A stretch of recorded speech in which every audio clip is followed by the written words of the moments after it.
Come over. Hi, stinkerbuds. Oh. Another cold, frigid walk. I'm done with it.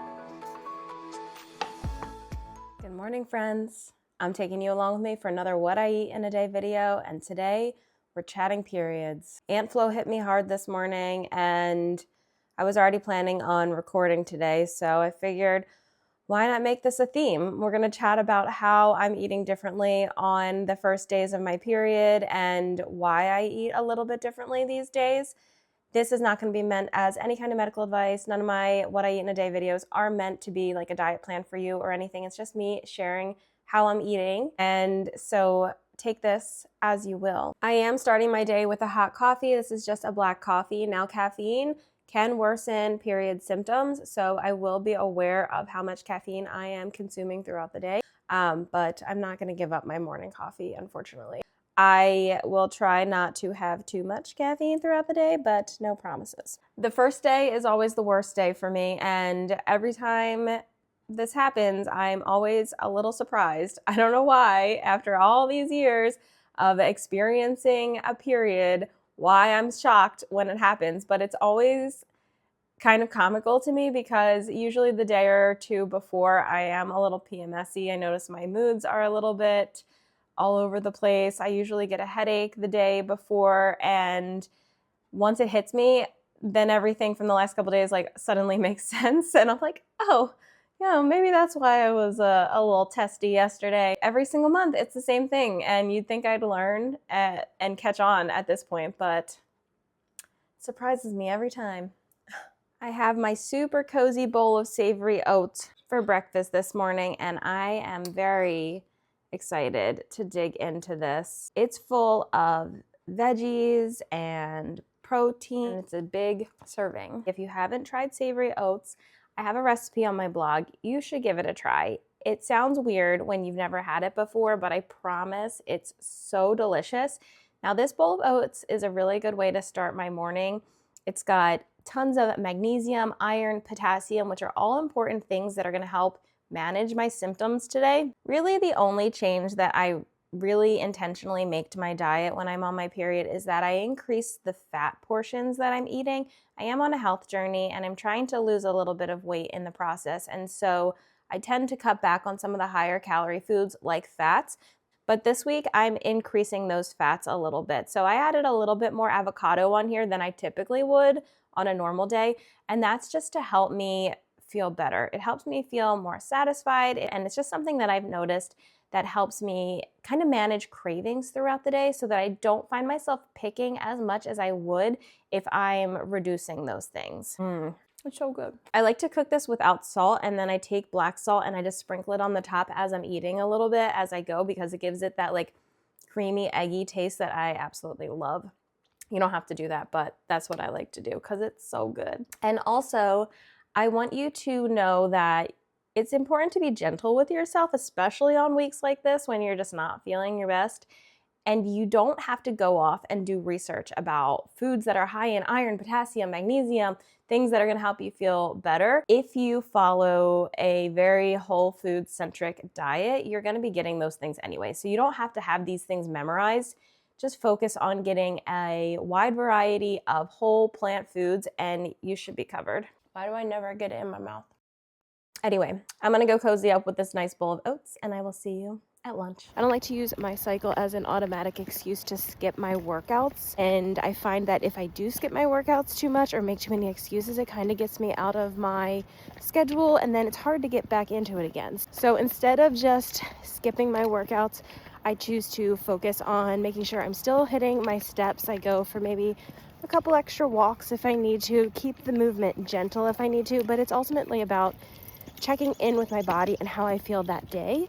Sometimes I will just do the extra walks and that will be enough, but at least I am checking a box that I'm getting some movement done. If I do choose to continue with like my strength workout, I had a strength workout scheduled for today. I'm not sure if I'm feeling it or not yet. I'm going to reassess this afternoon, and if I do choose to do it, I will make adjustments so that it's appropriate and that it feels good. I'm not going to push myself too hard.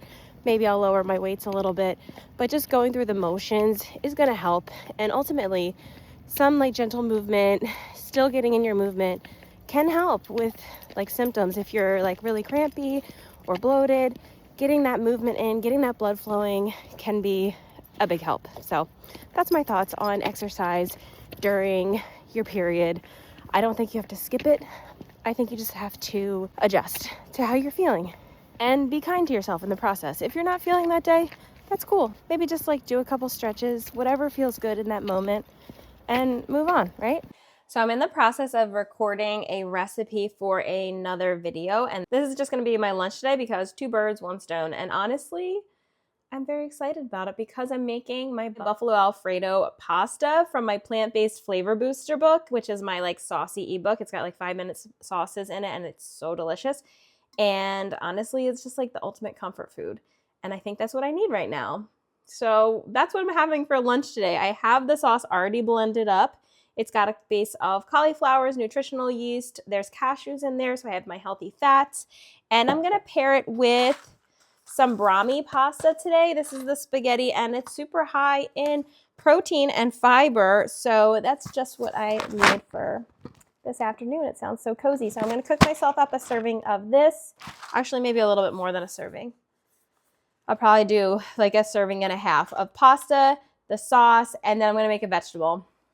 Probably just frozen broccoli because the energy is low. I decided that celery felt like the right move with the buffalo alfredo pasta, and I already have some steamed green beans in my fridge, so gonna make it even easier and not even have to microwave anything. Here is the lunch that I landed on. I made the buffalo pasta with the brahmi pasta, so that's high protein. There's cauliflower, nooch, cashews, lots of spices and seasonings in that sauce, so it is super delicious. Oh, and buffalo sauce, of course. And then I paired it with some can't talk. I paired it with some celery and some green beans, and I added a little extra of the sauce on the side to dip my celery in because I thought that would be delicious. So this is going to be my lunch. It is cozy, which is exactly what I need right now. Some comfort food type of meal is going to really hit the spot. It's like buffalo dip with celery. So good. I almost made it to 2 o'clock without a second coffee, but I did not. I'm just too tired. I've got a craving for cereal today, and instead of fighting it, I'm just gonna go with it, and I'm gonna make it a meal because I am an adult and I can. And also, I don't actually have to cook for anybody tonight except for myself, which is a lovely change for the evening. So I'm going to use my free will and decide that I'm having cereal for dinner. And I'm having this cereal. I'm going to turn this into a full meal by using soy milk, which is lots of protein in there. I'm going to add some fruit. I think I have strawberries and bananas I'm going to put in there. And I'm going to add some flax into it too for some healthy added fats because this does not have much fat at all in it. It does have a decent amount of protein. It does have like potassium, iron, calcium, vitamin D. It's not super high in the sugar. It's got some fiber, and it's my favorite cereal. It is a little expensive in the stores around me, but if you use Amazon on their discounts, you can get it for pretty cheap. So that's what I do for this one.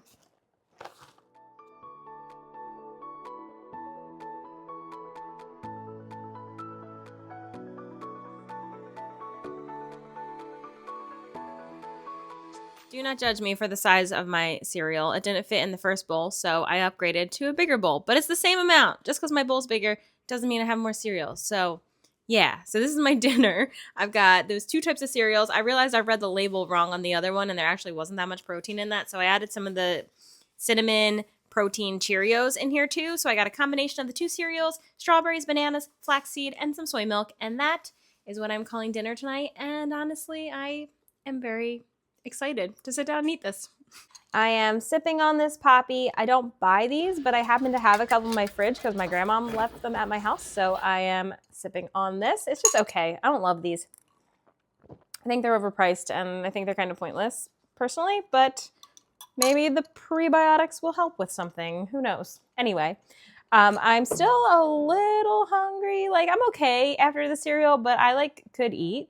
So I'm just going to finish my night off with some of this leftover vegetable soup. It's literally just vegetables and some seasonings and broth that I made the other day. So I'm going to warm this up. I'm going to eat this. I'm going to top it with a little bit of nooch, and I'm going to call it a night. I'm going to wrap up the kitchen and wrap up this video here. If I happen to snack on anything else through the night, I will insert it in this area here. Otherwise, I will bid you adieu. Thank you so much for watching. I hope you enjoyed this video, and I will see you in the next one. Bye.